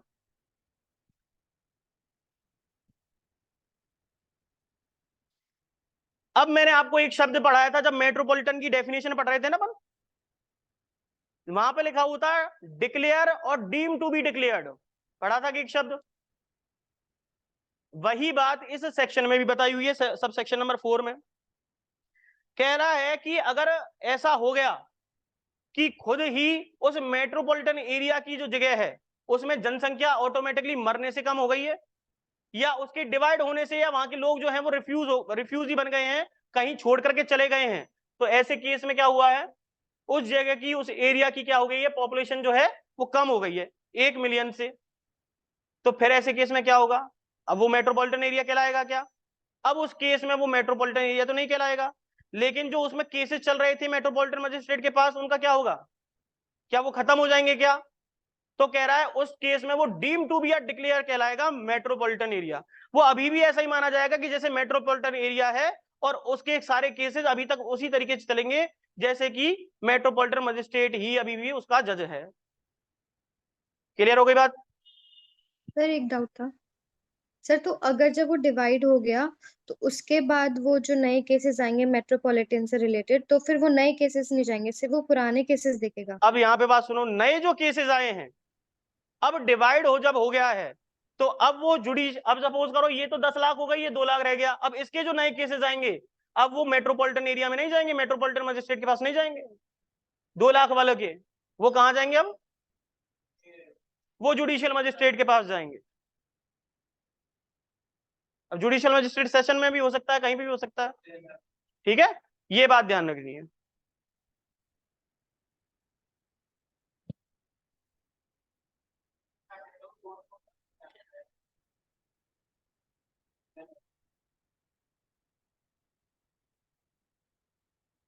देखो ये बात जो है मैं आपको बता रहा था कि इंक्वायरी कैसे की जाएगी, क्या होगा, ये सारी बातें क्लॉज 5 में लिखी हुई हैं। कह रहा है स्टेट गवर्नमेंट रिड्यूस और alter under subsection number 3। Subsection number 3 में देखा ना, पावर है उसके पास ऑल्टर रिड्यूस करने की। तो अगर वो कर रहा है तो the limit of metropolitan area such reduction alteration not affect the any inquiry trial appeal pending immediately before the reduction और ऑल्ट्रेशन बिफोर एनी कोर्ट और मजिस्ट्रेट। कोई भी कोर्ट है, कोई भी मजिस्ट्रेट, अगर वो इंक्वायरी ट्रायल कर रहा है तो ऐसा नहीं है कि भाई अब तुमने डिवाइड कर दिया तो अब कोई इंक्वायरी ट्रायल चलेगी नहीं उसकी, अब तो दूसरा मजिस्ट्रेट आएगा वही केसेस को सुनेगा। ऐसे तो पेंडिंग में पेंडिंग पड़ते ही चले जाएंगे केसेस। तो कह रहा है जो सुन रहा था वही सुनेगा, और अभी भी वो मेट्रोपॉलिटन एरिया ही माना जाएगा उस केस के लिए, तो बात की बाद में देखी जाएगी। अब जो नए केसेस आएंगे उनको फिर डील किया जाएगा अलग मजिस्ट्रेट के द्वारा। क्लियर हो गई बात? Yes sir. अब इसका एक्सप्लेनेशन काफी इंपॉर्टेंट है, यहाँ पर जो सेंसस लिखा हुआ है इसको अंडरलाइन कर लीजिए। आपसे पूछा जा सकता है इसके बारे में कि ये डिसाइड कैसे होता है कि पॉपुलेशन कितनी है कितनी नहीं है। तो कह रहा है लास्ट प्रीसीडिंग सेंसस। अब आज के टाइम के एरिया को कैसे डिसाइड किया आपने? 2011 से, और अब जो आ जाएगा उसके आधार पर दूसरी बनेगी जुरिस्डिक्शन। तो अब जो 2021 में आना चाहिए था, लेट हो गया कोरोना के चक्कर में, अब वो 2022 से 23 में, मतलब अब आ जाएगा। मतलब हो रहा है तो आ जाएगा, ठीक है।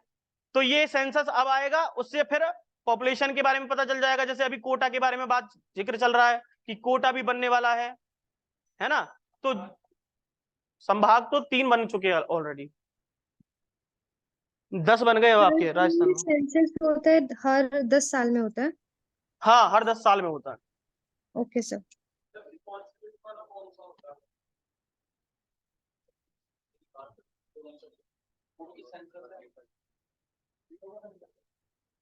वो इसी से तो आता है निकल के, सेंसस से ही सारी चीजें डिसाइड होती हैं। वो पॉपुलेशन बता देता है, वो हर 4 तरीके की चीजें होती है उसके अंदर। वो आपकी इलेक्शन की, वोटिंग की, महिलाओं की कितनी साक्षरता है, कि हर चीज को पॉपुलेशन के अंदर जब सेंसस होता है तो सब चीजों को क्राइटेरिया को लेकर चलता है कि क्या क्या चल रहा है। इसके अलावा अभी आपके बिहार और छत्तीसगढ़ में कास्ट बेसिस पे भी सेंसस करवाने की मांग की गई है कि जब आप सेंसस कर ही रहे हो तो ये भी देख लेना कि किस धर्म के कितने लोग हैं, कितनी कास्ट के कितने लोग हैं। इससे ही तो माइनॉरिटी और मेजोरिटी का फर्क पता चलता है कि कितने लोग क्या है और क्या नहीं है। ये सब चीजें इसी से डिसाइड होती हैं आपकी।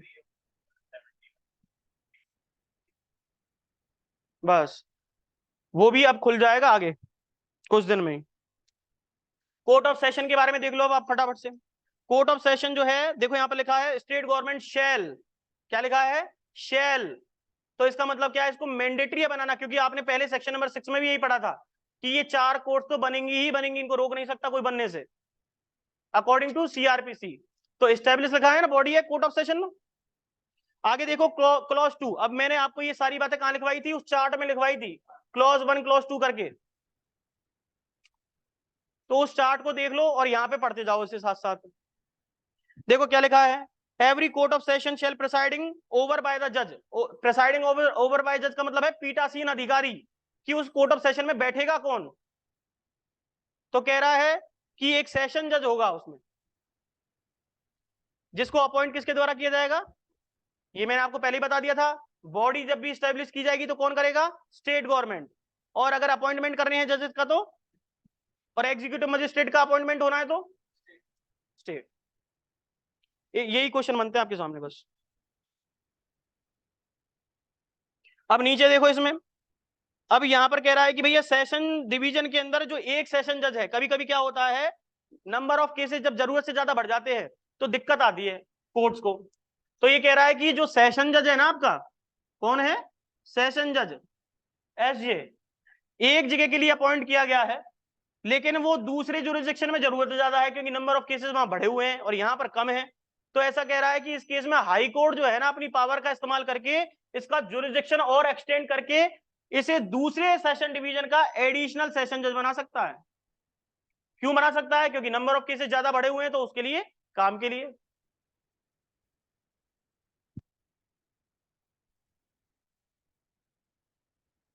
अब यहां पर एक जो है आपके लिए, इसका जो क्लॉज 5 है, इसको आप चाहो तो अंडरलाइन कर लो। देखो यहाँ पर एडिशनल सेशन जज और असिस्टेंट सेशन जज को बार बार बताने की जरूरत नहीं है, अपॉइंटमेंट की बात हम पहले ही कर चुके हैं। तो क्लॉज 3 में लिखा हुआ है वहां पर एडिशनल सेशन जज और असिस्टेंट सेशन जज जो है to exercise jurisdiction in the court of session. अब देखो यहाँ पे लिखा हुआ है, सोनू जी आप पूछ रहे थे ना कि कहाँ लिखी हुई है बात, यहीं पर लिखा हुआ है सेशन डिवीजन का ही जुरिस्डिक्शन होता है सेशन कोर्ट का। Okay sir, thank you sir.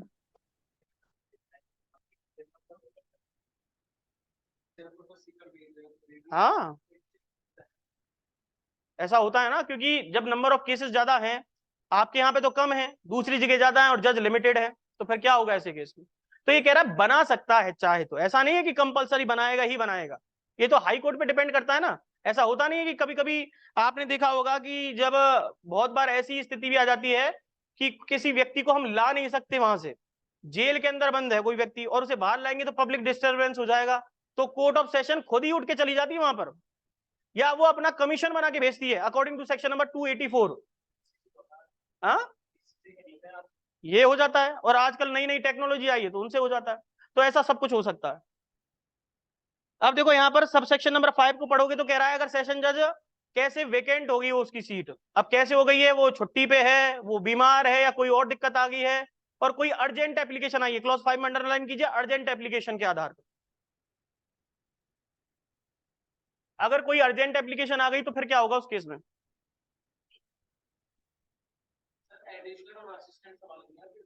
बस एडिशनल संभालेगा, और एडिशनल भी नहीं है, वो भी छुट्टी पे, तो फिर असिस्टेंट, और असिस्टेंट भी छुट्टी पे है तो फिर सीजीएम। आ गया ना, नीचे क्रमबद्ध चलता रहेगा। नहीं नहीं नहीं, एडिशनल और असिस्टेंट कैसे बराबर हो जाएंगे? असिस्टेंट तो उससे भी बहुत छोटा होता है, एडिशनल के पास उतनी ही पावर होती है जितनी की सेशन जज के पास। सेक्शन नंबर 28 पढ़ो।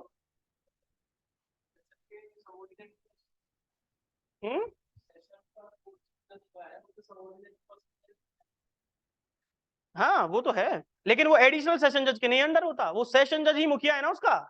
अब एडिशनल सेशन जज तो देखो, सपोज करो कोई सेशन कोर्ट है, उसके अंदर एक सेशन जज होगा ना, वो मुखिया है उसका, और उसके अंदर 50 अगर एडिशनल सेशन जज हैं तो सबके सब ये थोड़ा ना कि सबकी सेम पावर हो जाएगी। पावर का डिस्ट्रीब्यूशन जो है वो कोर्ट ऑफ सेशन का सेशन जज ही करता है, क्योंकि वही उसका मुखिया है। नहीं तो फिर सेशन जज और एडिशनल सेशन जज बोलने की जरूरत ही क्या पड़ती है उसे? अब देखो, अब यहां पर लिखा हुआ है नीचे नीचे कि ऐसी एप्लीकेशन जिस मजिस्ट्रेट को भेजी गई है, अब ये अर्जेंट एप्लीकेशन है तो एडमिनिस्ट्रेशन कौन करेगा इसका? हाई कोर्ट करेगा, नहीं तो वो कोर्ट का जज करेगा। और अर्जेंट एप्लीकेशन को फिर जिसके पास भी है अकॉर्डिंग टू द टाइम और सिचुएशन वो अर्जेंट एप्लीकेशन को सुना जाएगा। समझ में आ गई? फिर है इसके बाद बात,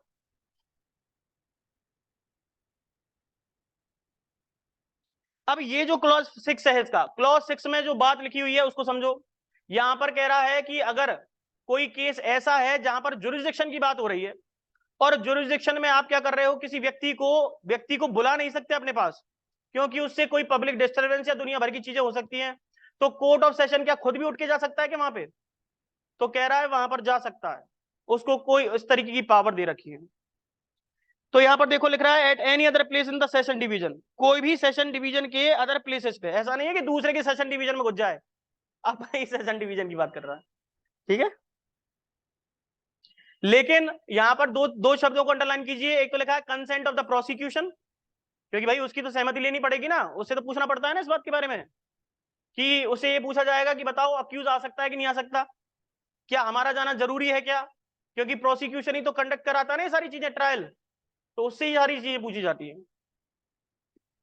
और दूसरा है कंसेंट ऑफ अक्यूज्ड, भाई मेन बात तो उसी की है, वो बताएगा कि क्यों अनेबल है वो आने में। वो कह रहा है साहब मेरे को तो जान का खतरा है मेरी का, मैं नहीं आ सकता, तो फिर ऐसे कर।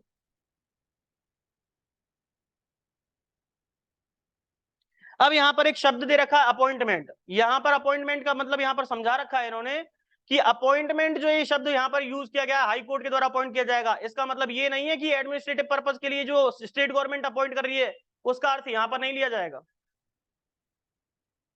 ये तो जुडिशियल काम के लिए बनाए गए हैं लोग, और उसके लिए यहां पर अपॉइंटमेंट शब्द का यूज किया गया है, तो इसलिए इस अपॉइंटमेंट को स्टेट गवर्नमेंट के द्वारा जो अपॉइंट किए जाते हैं उससे ना समझा जाए, ऐसा लिखा हुआ है यहाँ पर। अब देखो सबऑर्डिनेशन के बारे में, अब यहां पर जुरिस्डिक्शन भी बता रखा है कि सबऑर्डिनेशन का मतलब है अधीनस्थ, कि ये जो असिस्टेंट सेशन जज है वो किसके अधीन होगा, तो किसके होगा? सेशन जज के अधीन होगा। तो यहां पर अब जब सेशन जज के अधीन होगा तो जुरिस्डिक्शन कौन डिसाइड करेगा इसका, कि असिस्टेंट सेशन जज का क्या होगा? सेशन जज ही डिसाइड करेगा ऐसे भी। तो बस इतनी सी बात बताई हुई है।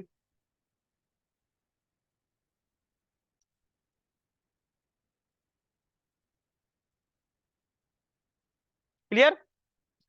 अब यहां पर इसी तरीके की बात सेक्शन नंबर 11 में लिखी हुई है कोर्ट के बारे में और कोर्ट ऑफ जुडिशियल मजिस्ट्रेट। अब देखो जुडिशियल मजिस्ट्रेट की बात हो रही है, ध्यान रखना, और कौन की बात हो रही है, कोर्ट की। तो जुडिशियल मजिस्ट्रेट का जो कोर्ट होता है उसके अंदर दो व्यक्तियों के अधिकार मिलते हैं, जैसे कि जुडिशियल मजिस्ट्रेट फर्स्ट क्लास और जुडिशियल मजिस्ट्रेट सेकंड क्लास। इनका अपॉइंटमेंट जो है हाई कोर्ट के द्वारा ही किया जाएगा। आपने देखा है आरजीएस की वैकेंसी अब हाई कोर्ट ही निकाल रहा है, और अपॉइंटमेंट भी उनकी थ्रू ही होते हैं। पहले आरपीएससी करवाती थी, लेकिन अब हाई कोर्ट को दे दिया ये काम। तो अपॉइंटमेंट तो तब भी किसको करना पड़ेगा, जजेस का, हाई कोर्ट के पास होता है। ठीक है।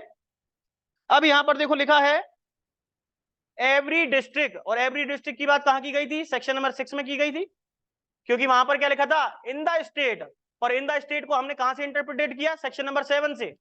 और अब क्या लिख दिया इन्होंने, स्टेट का मतलब डिस्ट्रिक्ट भी हो सकती है। तो अब उन्होंने कहा कि स्टेट के अंदर कंसिस्ट हो सकती है बहुत सारी डिस्ट्रिक्ट, तो इसलिए लिखा इन्होंने कि in every district not being the metropolitan area, जो कि मेट्रोपॉलिटन एरिया नहीं है, तो वहां पर स्टेब्लिश की जा सकती है बहुत सारी कोर्ट्स, नंबर ऑफ कोर्ट्स। अब वो कोर्ट किसकी हो सकती है, court of judicial magistrate of first class और सेकंड क्लास। और फिर इसको स्टेब्लिश करने की बात हो रही है, तो कौन बना रहा है, स्टेट गवर्नमेंट स्टेब्लिश करेगी, may after the consultation with the high court, और फिर नोटिफाई कर देगी स्पेसिफाई में कि साहब ऐसे हमने एक कोर्ट बनाई यहां पर। क्लियर। लेकिन अगर स्टेट गवर्नमेंट को कोई स्पेशल कोर्ट बनानी हो किसी चीज की, तो क्या बना सकता है क्या, किसी पर्टिकुलर क्लास और केस के लिए, बिल्कुल बना सकता है। जैसे कि एससी एसटी कोर्ट खोलनी है उनको, या कोई और तरीके की कोर्ट खोलनी है तो खोल सकता है, लेकिन state government after the consultation with the high court, क्योंकि हाई कोर्ट ही तो मेन है ना, वही तो बताएगा कि कितनी नंबर ऑफ केसेस बढ़ते जा रहे हैं नहीं घटते जा रहे हैं। तो फिर इस तरीके से अब ये क्या होता है, नंबर ऑफ केसेस के बारे में जो है वो पुलिस अधिकारियों को पता होता है, तो एसएचओ किसको देते हैं ये सारी रिपोर्ट, डीएम को देते हैं। डीएम जो है आपका डिस्ट्रिक्ट मजिस्ट्रेट, ये रिपोर्ट फिर डीएम को इसको पहुंचाता है, स्टेट गवर्नमेंट के उसमें आती है, और फिर ये हाई कोर्ट के पास भी जाती है इसी की, क्योंकि वो डीएम जो है सेशन जज से भी बात करता है, वो भी रिपोर्ट मांगता है कि क्या चल रहा है क्या नहीं चल रहा है। तो ऐसे करके इसका पूरा ड्राफ्ट बनता है, फिर जाकर के कंसल्टेशन ली जाती है।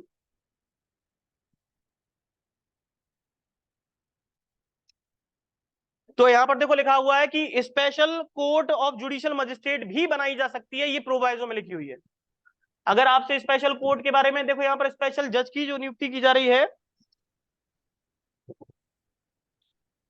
यहां पर इसकी बात इसी में इसी प्रोवाइजो में कर दी है कि स्पेशल जुरिस्डिक्शन के लिए अगर चाहे तो बनाया जा सकता है स्पेशल कोर्ट। लेकिन अब वहां पर जो आएगा वो कौन है, सेक्शन नंबर 13 में।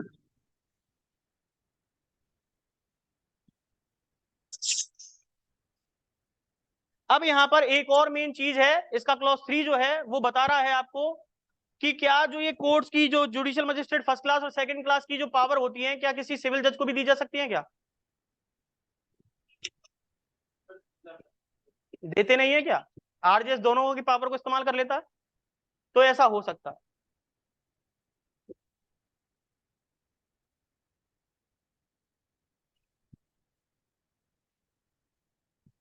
बाकी यहाँ पर चीफ जुडिशियल मजिस्ट्रेट के बारे में देख लीजिए, चीफ जुडिशियल मजिस्ट्रेट और एडिशनल चीफ जुडिशियल मजिस्ट्रेट, यहाँ पर कुछ खास नहीं बता रखा, इनके अपॉइंटमेंट के बारे में बता रखा है, और ये बता रखा है कि बहुत सारे जो जेएमएफसी होंगे आपके, उन्हीं में से एक को चीफ जुडिशियल मजिस्ट्रेट और उन्हीं में से एक एडिशनल चीफ जुडिशियल अपॉइंट कर लिया जाएगा। नाम एक ही होता है, आरजेएस बोल तो रहे हैं उनको, पर जब अपनी जुरिस्डिक्शन का यूज करते हैं और साइन सिग्नेचर करते हैं ना, तो एज अ सिविल जज होता है वहां पे, और यहाँ पर मजिस्ट्रेट के सील लगती है, दो मोहर होती है उनके पास।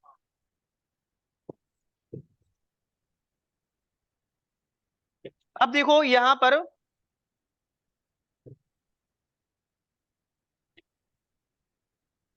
अब यहाँ पर जो मेन बात है आपकी, इंपॉर्टेंट बात है, जो मैंने आपका हायरार्की चार्ट बनवाया था उसके अंदर मैंने आपको सेक्शन नंबर 12 का क्लॉज 3 इंपॉर्टेंट लगाया था, इस पे स्टार लगा लो, ये क्वेश्चन पूछा जा सकता है आपसे, आपसे पूछ ले कि एसडीजेएम को भी अपॉइंट किया जा सकता है क्या, तो पहले में किसको करा हमने,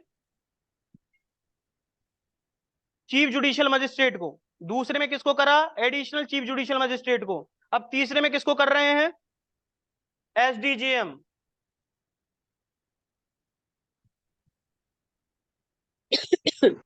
अब ये कह रहा है कि ये किसके सबऑर्डिनेट होंगे, सारे के सारे जो एडिशनल सीजेएम है और ये जो असिस्टेंट जो एसडीजीएम है, तो कह रहा है चीफ जुडिशियल के अंडर ही काम करेंगे सारे। फिर इसके बाद है आपका chief special magistrate, special judicial magistrate. इसके बारे में थोड़ी सी आपको बात याद रखनी पड़ेगी। यहां पर देखो कमाल की बात, अभी तक आप क्या पढ़ रहे थे कि कोर्ट जब बना रहा था तो किसकी बात हो रही थी, स्टेट गवर्नमेंट बना रही थी, लेकिन कंसल्ट किसकी चल रही थी, हाई कोर्ट की। अब जरूरत किसको पड़ रही है स्पेशल मजिस्ट्रेट बनाने की, ये कह रहा है सेंट्रल गवर्नमेंट, ये कह रही है स्टेट गवर्नमेंट, कह रहा है कि हमारे जो केसेस है ना वो नंबर बढ़ते जा रहे हैं, तो वो मांग कर रहे हैं हाई कोर्ट से कि साहब एक स्पेशल कोर्ट खुलवानी है हमें और स्पेशल जज की नियुक्ति करवानी है। तो अब यहां पर रिक्वेस्ट करने की बात अब किसकी आ गई, स्टेट गवर्नमेंट और सेंट्रल गवर्नमेंट की। और अब चाहे तो हाई कोर्ट उनमें से किसी, अब वो देखो नियुक्ति जब कर रहे हैं ना किसी डिपार्टमेंट के ही व्यक्ति की कर रहे हैं, लेकिन वो कोई जज नहीं है, वो कौन है, एक पब्लिक सर्वेंट है या पब्लिक गवर्नमेंट सर्वेंट है, जिसको वो यहां पर ला रहे हैं और नियुक्त कौन कर रहा है, उसे हाई कोर्ट कर रहा है। लेकिन जो इंपॉर्टेंट बात है वो है कि कितना टेन्योर होता है इस स्पेशल जुडिशियल मजिस्ट्रेट का, 1 साल का होता है, ध्यान रखना।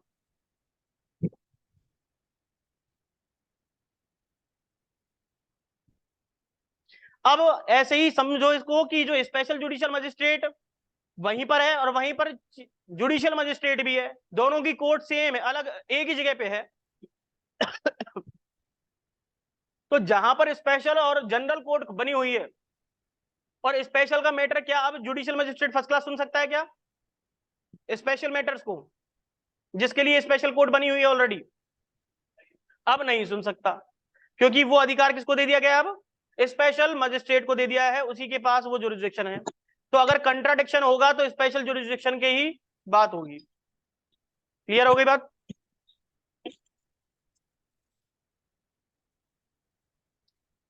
इसलिए यहां पर लिखा हुआ है कि जो भी इनमें से जज बनेगा, मतलब जो गवर्नमेंट सर्वेंट आ रहा है यहां पर उठ के और जिसकी रिक्वेस्ट हाई सेंट्रल गवर्नमेंट या स्टेट गवर्नमेंट कर रही थी, तो उनमें से जो भी व्यक्ति होगा, अब देखो इसको जो स्पेशल मजिस्ट्रेट बनाया गया है ना, उसको पावर किसकी दी गई है, सीधी वही जेएमएफसी और जुडिशियल मजिस्ट्रेट सेकंड क्लास की, जिस तरीके की भी जरूरत है। लेकिन ये कह रहा है कि वहां पर ये देखा जाएगा कि उस जज की क्वालिफिकेशन क्या है। अब तुमने जज तो बना दिया और पढ़ा उसने बीए ही है, केवल पढ़ी उसने साइंस है और लॉ की जानकारी नहीं है, तो कैसे जज बना दोगे उसे, क्या क्वालिफाइड होगा कि नहीं होगा वो, समझ में आ रही है मेरी बात। तो ये क्वालिफिकेशन भी अकॉर्डिंग टू रूल देखी जाएगी, हाईकोर्ट तभी अपॉइंट करेगा, ऐसा नहीं कि आंख बंद करी और स्टेट गवर्नमेंट ने कह दिया और किसी को भी अपॉइंट कर दिया।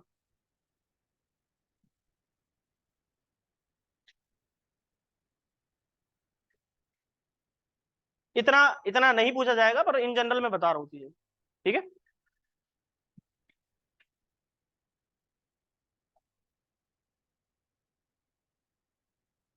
अब इसमें क्लॉज 2 जो है आपका, उसके अंदर अंडरलाइन कीजिए नॉट एक्सीडिंग 1 ईयर, ये इसका टेन्योर है।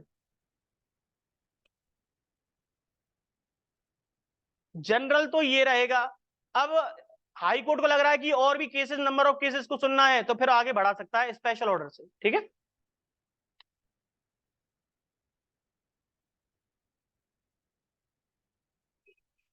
अब देखो यहां पर बता रखा है सेक्शन नंबर 14, वहां पर बता रखा है जो अभी जुरिस्डिक्शन की बात सोनू जी कर रही थी, वही लोकल जुरिस्डिक्शन की बात की गई है। लिखा हुआ है subject to the control of high court. High court के अंदर में रहते हुए चीफ जुडिशियल मजिस्ट्रेट क्या करेगा, जितने भी उसके अंडर आते हैं उनके लिए बिजनेस एलोकेशन कर सकता है हाई कोर्ट के अंदर। लेकिन हाई कोर्ट में कोर्ट ऑफ सेशन को भी तो ये पावर दे रखी थी, तो वो उसके अंडर करता है। लेकिन मेन जो रूल रेगुलेशन किसके बने होते हैं, हाई कोर्ट के बने होते हैं ना, तो हाई कोर्ट के ही फॉलो करता है कोर्ट ऑफ सेशन, और कोर्ट ऑफ सेशन के फॉलो करेगा। तो इसलिए मेन उसने हाई कोर्ट ही लिख दिया वहां पर, ठीक है।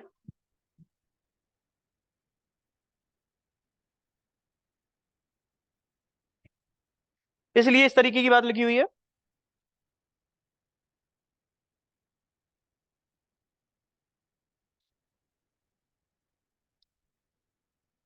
अब इसमें ऐसा कुछ खास है नहीं, आप एक बार खुद पढ़ लेना, समझ में आ जाएगा। मेन मेन छोटी छोटी बातें हैं, इनको अगर ज्यादा अपन लेंगे तो फिर हो नहीं पाएगा अपना। सबऑर्डिनेशन के बारे में मैं बता ही चुका हूं, सबऑर्डिनेशन अकॉर्डिंग टू जुरिस्डिक्शन देखा जाता है। तो जो क्रम बता रखा है, जो मैं पहले बता चुका हूं, सेम वही चीज है इसमें भी, ठीक है। अब मेन है आपका सेक्शन नंबर 16, इसको भी देख लो आप। सेक्शन, हाँ किसमें, राजस्थान में नहीं है। ये डिपेंड, ये आपकी जो स्टेट गवर्नमेंट और हाई कोर्ट जो है मिलकर के ये डिसाइड करते हैं। अगर वो चाहें तो ऐसा कर सकते हैं, क्योंकि आपने क्या देखा कि बनाती कौन है बॉडी, स्टेट गवर्नमेंट। उनको नहीं चाहिए, वो कह रहे हमें जरूरत ही नहीं है, तो उन्होंने आरजीएस रैंक की बनवा रखी है। और ये कंसल्टेशन किससे किया, हाई कोर्ट से, तो हाई कोर्ट ने भी सहमति दे दी कि कोई दिक्कत नहीं है, तो नहीं है। लेकिन इस तरीके का प्रावधान दे रखा है कि ऐसा हो सकता है। अब बहुत सारी जगह पे है जो अलग अलग स्टेट है, उनमें भी जुडिशियल सेकंड क्लास है। हाँ तो जरूरत पड़ेगी तभी तो। अब ऐसे ही देखो आपका कोर्ट ऑफ मेट्रोपॉलिटन मजिस्ट्रेट, इसके अंदर भी कुछ खास नहीं है। यहां पर सेम एस्टेब्लिशमेंट की बात की गई है जो मैं आपको बता चुका हूं कौन करेगी। फिर आपको, लेकिन यहाँ पे जो मेन बात है वो है मेट्रोपॉलिटन एरिया के अंदर ही होता है ना। और इसमें कौन बनता है, केवल consultation with the high court, और इसमें प्रिसाइडिंग ऑफिसर जो है वो अपॉइंट किया जाता है हाई कोर्ट के द्वारा। और ये मेट्रोपॉलिटन एरिया ही इसका जुरिसडिक्शन होता है। अब देखो यहाँ पर भी जुरिसडिक्शन पहले ही डिसाइड कर दिया कि मेट्रोपॉलिटन ही उसका जुरिसडिक्शन होता है। तो अब लोकल एरिया क्या हो गया उसके लिए, metropolitan area, according to section number 8। ठीक है, तो उसी में अपनी पावर का इस्तेमाल करेगा। अब यहाँ पर ऐसे ही चीफ मेट्रोपॉलिटन मजिस्ट्रेट और एडिशनल चीफ मेट्रोपॉलिटन मजिस्ट्रेट, इसके बारे में बता चुका हूं, इनका भी अपॉइंटमेंट ऐसे ही होगा। तो इसमें भी कुछ खास नहीं है, टाइटल बेस्ड है, इनमें कुछ भी खास नहीं है। इसमें से डायरेक्ट सेक्शन आएगा, और अगर कोई चीज पूछी जाएगी तो वो मैं आपको बता ही चुका हूं, टेन्योर और मेन जो बात थी। ठीक है, सेक्शन 18 देखोगे तो वहां पर भी स्पेशल मेट्रोपॉलिटन मजिस्ट्रेट की बात की गई है। 1 साल का टेन्योर है, सेम ही चीज है, कोई अलग नहीं है। वहां पर 13 में और यहाँ पर 18 में। ठीक है, आगे, इसके आगे है 19 सबऑर्डिनेट ऑफ मेट्रोपॉलिटन मजिस्ट्रेट। अब देखो सबऑर्डिनेशन में उसके में कौन था, केवल एमएम ही तो था सीएमएम के नीचे, उससे नीचे तो कुछ है ही नहीं। तो बस उसका एमएम का सबऑर्डिनेट जो सीजीएम का सबऑर्डिनेट कौन होगा, एमएम होगा। और सीएमएम किसका सबऑर्डिनेट होगा, तो कोर्ट ऑफ सेशन का और हाई कोर्ट का। कौन, डीजे, हाँ हाँ वो, अरे तो वो तो जुड़ गया ना उसके साथ ही। हाँ सबऑर्डिनेट में आ जाएंगे ना, बिल्कुल बिल्कुल। उसका सबऑर्डिनेट तो होगा, एडिशनल है ना वो। इस तरीके से चलती है इसकी जो, हाँ इस तरीके की चीजें होती हैं। देखो यहाँ पर लिखा हुआ है, ये जो चीफ जुडिशियल मजिस्ट्रेट और एडिशनल चीफ जुडिशियल मजिस्ट्रेट होते हैं shall be subordinate to the session जज। लिखा है कि नहीं लिखा, तो ये सारे के सारे सेशन जज के सबऑर्डिनेट होते हैं।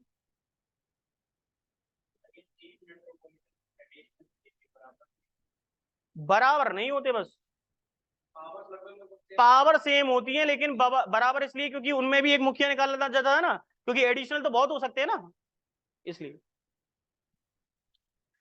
अब यहां तक की बात तो आपकी क्लियर हो गई, यहां तक कुछ पूछना है सेक्शन नंबर 19 तक क्लियर है।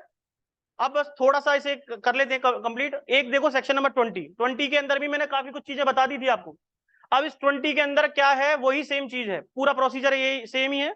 कह रहा है कि स्टेट गवर्नमेंट में अपॉइंट जहां पर जरूरत लगेगी, तो वैकेंसी हर रोज निकलती है क्या इनकी जब जरूरत लगती है तब उनको अपॉइंट करने की बात हो जाती है। तो हर डिस्ट्रिक्ट के अंदर और हर मेट्रोपॉलिटन एरिया, क्योंकि मेट्रोपॉलिटन एरिया में भी तो एडमिनिस्ट्रेटिव कंट्रोल चाहिए ना किसी का, तो दोनों के लिए अप्लाई होता है। तो कॉमन सेक्शन है, ध्यान रखना। ठीक है, तो कह रहा है स्टेट गवर्नमेंट जो है वो बहुत सारे एग्जीक्यूटिव ऑफिसर में से एक व्यक्ति को डीएम नियुक्त कर सकती है चाहे तो। अब वो कोई भी हो, क्वालिफिकेशन तो उन्होंने पहले से टर्म कंडीशन बता रखी है।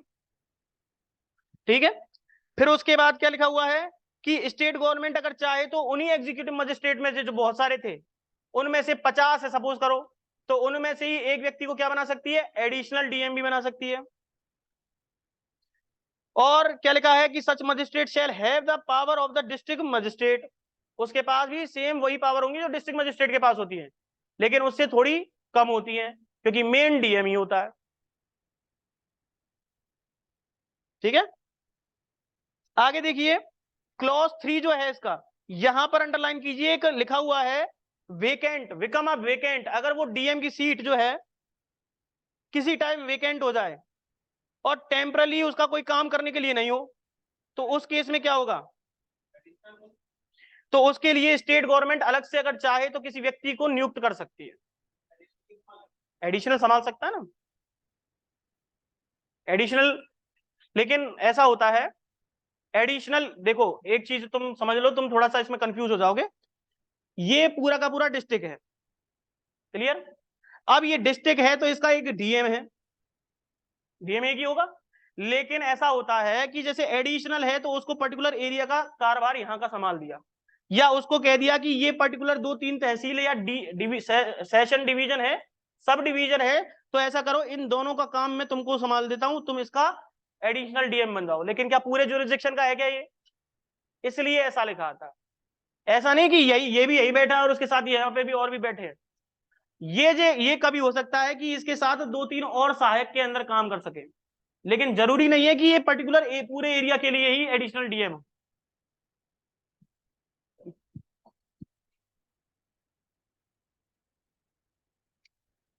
अब इसका जो क्लॉज 4 है, क्लॉज 4 के अंदर एसडीएम की बात की गई है। आपसे अगर पूछ ले कि भैया एसडीएम का अपॉइंटमेंट कहां बता रखा है, तो स्टेट गवर्नमेंट बता रही है वहां पर कि उन्हीं एग्जीक्यूटिव मजिस्ट्रेट में से क्या किया जा सकता है, in the charge of sub division, उसको सब डिवीजन का चार्ज दिया जा सकता है। तो अब जब सब डिवीजन का चार्ज दे रहे हैं तो उसको क्या कहेंगे? सब डिविजनल एसडीएम बन गया ना वो। नीचे लिखा भी है sub division shall be called sub divisional magistrate, SDM कहते हैं जिसको, अंडरलाइन कर लो इसे। आपको ये क्लॉज 4 याद रखना पड़ेगा, है ना। अब इसी तरीके से क्लॉज 4A देखो, यहां पर लिखो, अंडरलाइन कीजिए, डेलीगेट इट्स पावर। डेलीगेट का मतलब क्या है? कन्फर कर देना, उसको दे देना कोई पावर। अपनी विधायिका शक्ति या अपॉइंटमेंट करने की पावर जो है स्टेट गवर्नमेंट ने किसको दे दी है? डीएम को दे दी है, वहां के को। और उससे कह दिया कि जो हम एसडीएम को नियुक्त कर रहे हैं ना, उसको नियुक्त करने की अब से पावर किसके पास होगी? तुम्हारे पास हो सकती है ये, और ये कंपलसरी नहीं है कि होगी ही होगी।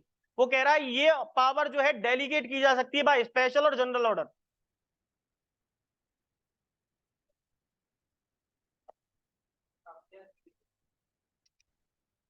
लास्ट तो देख लो, 5वां क्लॉज और है उसका। अब आगे देखो,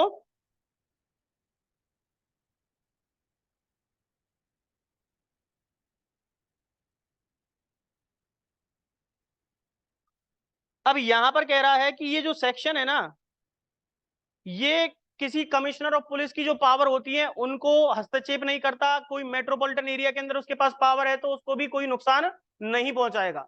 अगर कहीं पर कोई व्यक्ति अगर कमिश्नर ऑफ पुलिस बना रखा है तो क्या उसकी पावर को नुकसान पहुंचा सकता है क्या? उसकी पावर का यूज करके उसे मिसयूज कर सकता है क्या? तो कह रहा है कि किसी तरीके से कोई अफेक्ट नहीं किया जाएगा अगर डीएम या एसडीएम वहां पे बना दिए गए हैं तो। उसकी पावर उसकी है और उसकी पावर उसकी है, अपना अपना संभालेंगे। क्लियर? तो यही चीज यहां पर लिखी हुई है, इसलिए लिखा है कि this section shall not preclude, preclude नहीं करेगा उसे, किसको? The state government from conferring any law for the time being enforced on the commissioner of police all or any of the power of the executive magistrate in relation to the metropolitan, same power होंगी, कोई फर्क नहीं पड़ेगा उससे।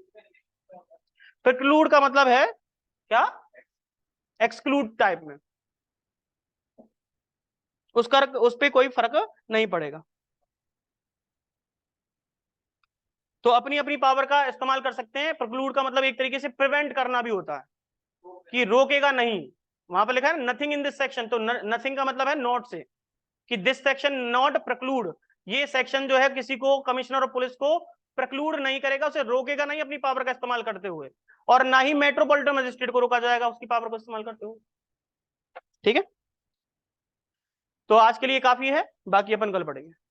यहां तक कोई doubt हो तो आप पूछ सकते हो भाई।